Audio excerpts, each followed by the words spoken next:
Hey guys, today we'll make a strawberry cheesecake. It's a no-bake recipe. Another pretty simple dessert. Of course, it's delicious as always. I don't know many people that don't like strawberries unless they are allergic to it. This recipe is really good for any occasion. You can eat it yourself or you can bring it to your friends or your family. It's delicious and it's refreshing.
Strawberries is the first fruit to ripen in the spring. It's the only fruit to wear their seeds on the outside.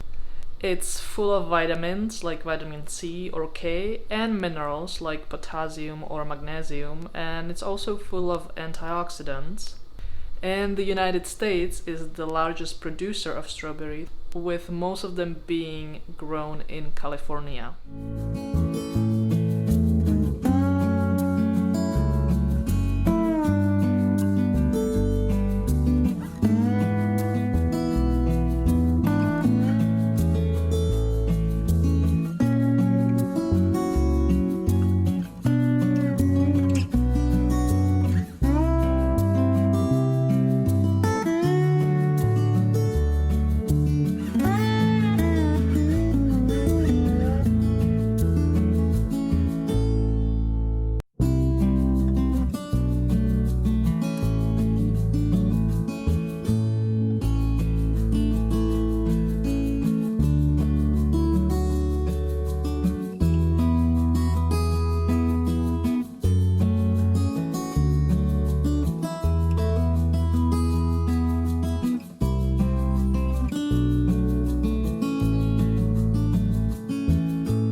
And that's it for today's recipe. I hope you will enjoy making this dessert. If you do, please comment below, give me a thumbs up. If you haven't already, please subscribe so you can receive these recipes weekly. And I'll see you next time.